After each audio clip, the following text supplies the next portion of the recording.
Te subote 29. travnja 2023. svi putevi vodili su u Labinsku sportsku dvoranu na utakmicu zadnjeg kola druge lige protiv Trešnjike i Fešte rukometašica Rudara, koje su bez izgubljenog boda nakon 41 godine ponovno izborile ulazak u prvu ligu u elitni razred hrvatskog ženskog rukometa. Na proslavu titule stizali su navijači sa svih strana, a među njima i generacija popularnih labodica koja je igrala u prvoj ligi bivše države. Pa izuzetno mi je zadovoljstvo i osobita čast da mogu ovim našim rukometašicama čestitati u ime naše ekipe na izvanrednom uspjehu koje su ostvarile i vratile labinski rukomet u najviši rang hrvatskog rukometa. Izuzetno ponosno, lijepo, znamo kako se je to, bili smo svi uz njih, uz koliko odricanja i rada i želimo da se to tako nastavi i mi ćemo podržati svakom. A mislim da možemo biti svi ponosni, svi skupa, jer se dešava jedna velika stvar za ovu malu sredinu i napokon idemo tamo gdje nadam se da nam je mjesto. Došao sam ovdje na utakmicu i se sjećam da sam skoro prije 50 godina bio na istom jednom ovakvom događanju. Bilo je, neću lagati, očekivano, bio nam je cilj, ali sad, vjerujem nakon današnjeg kad cira 60 minuta da ćemo svi ispupati i onda ćemo lakše potpisati, ali evo, uživamo još u ovoj zadnjoj utakmici.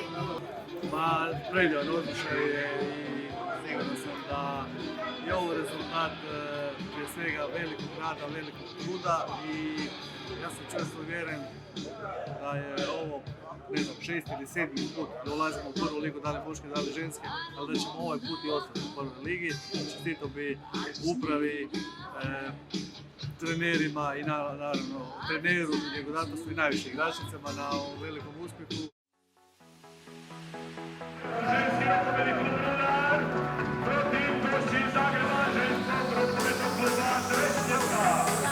Uvod u utakmicu sa najavama igračica izlaskom na teren bio je spektakularan.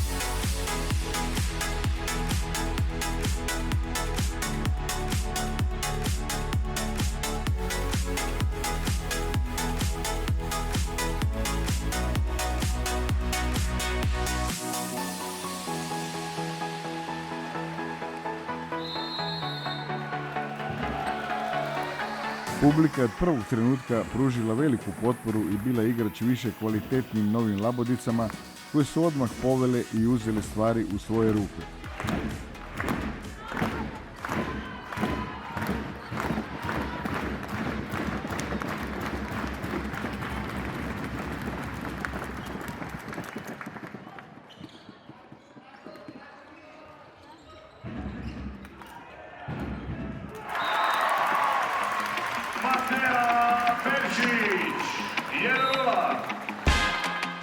Iako bez ozlijeđenih kapetanice Natali Zahila i prve vratarke Andreje Pavić, na poluvremenu su Labinjanke vodile 16-11, a zatim je u trenucima predaha na poluvremenu nastupio Kol Step sa svojom plesnom točkom.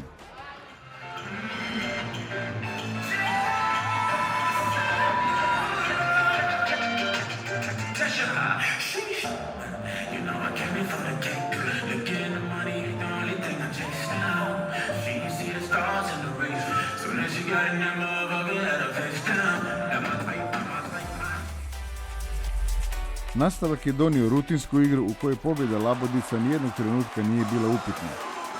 Gol po gol uz trenutke upuštanja i na kraju uvjerljiva pobjeda Labinjanke na Trešnjevskom 28-23.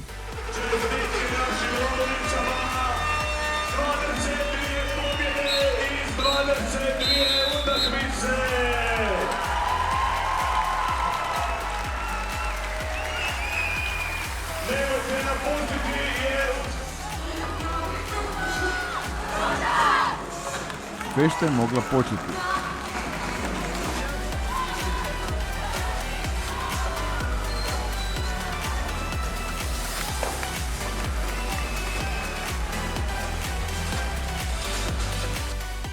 Na parket su burno pozdravljeni od publike izašle i bivše rukometašice Rudara koji su već igrali prvu ligu prije 40 godina i ovoj generaciji igračica podijelile medalje za prvo mjesto.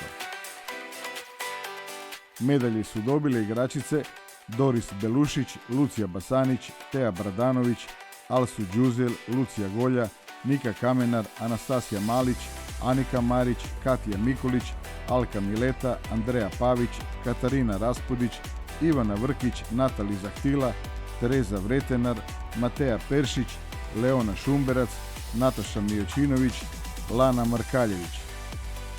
Trener im je bio Diego Datos, pomoćni trener Ksenija Vidali, trener vratara Paulo Kos, predsjednik kluba bio je Igor Miletić, a dopredsjednik Mauro Vidali.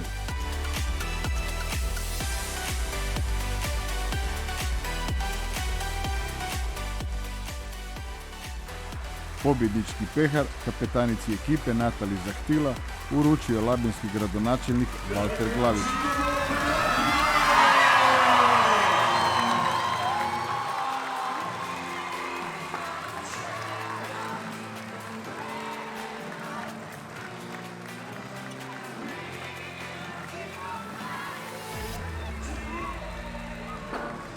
Vaš dojam, osjećaj nakon završetka prvenstva? Prezadovoljni. Ostvarili smo 100% cilj, nemam šta reći, zadovoljna na cure, ponosna na trenera, ponosna na cijelu ekipu. Malo mi je srce bolno što sam prepustila zadnju utakmicu, ali naravno cure su odigrale za moje srce sve na mjesto. Pa svakako je čast nakon ovoliko godina ući i izboriti prvu ligu, ne znam, stvarno je predivno, bila je savršena atmosfera, 22 od 22, šta više reći i sad ćemo vidjeti u prvoj ligi, odraditi najbolje što možemo i eto, to je to. Ne znam, još smo pod nekim dojmom, sve nam je ovo bilo šok, trudile smo se, sve cure su dale sve od sebe, što je najbitnije, tako da svi smo zadovoljni. Evo, 22 pobjede od 22 utakmice, jako smo zadovoljni sve skupa i jako nam je drago što imamo takvu publiku i sve ljude oko nas i uspjeli smo odraditi ono što smo se dogovorile na početku sezone. Rezime, dojam na kraju sezone i šta dalje? A dojam je odličan, evo, uspjeli smo kliknut ko ekipa i na terenu i van njega i imali smo kvalitetu da postignemo to što smo postigli, možda malo na impresivan način koji nismo računali jer ipak niko nije računao da se taj uspjeh može napraviti sa 22 pobjede i 22 utakmice, ali eto, mi smo to uspjeli, cure su se napunile nakon prvih dobrih rezultata samopouzdanjem i onda su bile, mogu slobodno reći, nezaustavljive. Šta sad dalje, šta očekujete u prvoj ligi, kako se pripremiti da ne plešete samo jedno ljeto? Pa naravno se treba pripremiti na svim poljima, treba se pripremiti financijski, organizacijski, igrački, sve to treba pripremiti. Ovo je jedan dobar roster što se tiče prve lige, međutim prva liga je jako zahtjevna, prva liga se igraju srijeda, subota, utakmice, mi imamo puno studentica, puno cura koje radi, tako da ćemo morati ojačati ekipu u jednom dijelu, ali evo, nadam se da će sve cure ostati, takvi su prvi signali, tako da ćemo napraviti sve da ne plešimo jedno ljeto. Imamo neke garancije već i što se tiče organizacijskog i sponzorskog dijela, tako da evo, pokušavamo izvući najbolje, a sigurno da ćemo se pokriti onoliko koliko nam plahta bude velika i probati napraviti najbolji mogući rezultat. Hvala i sve najbolje. Hvala vama. Uslijedilo je zajedničko slavljeničko fotografiranje za uspomenu i klupsku arhivu.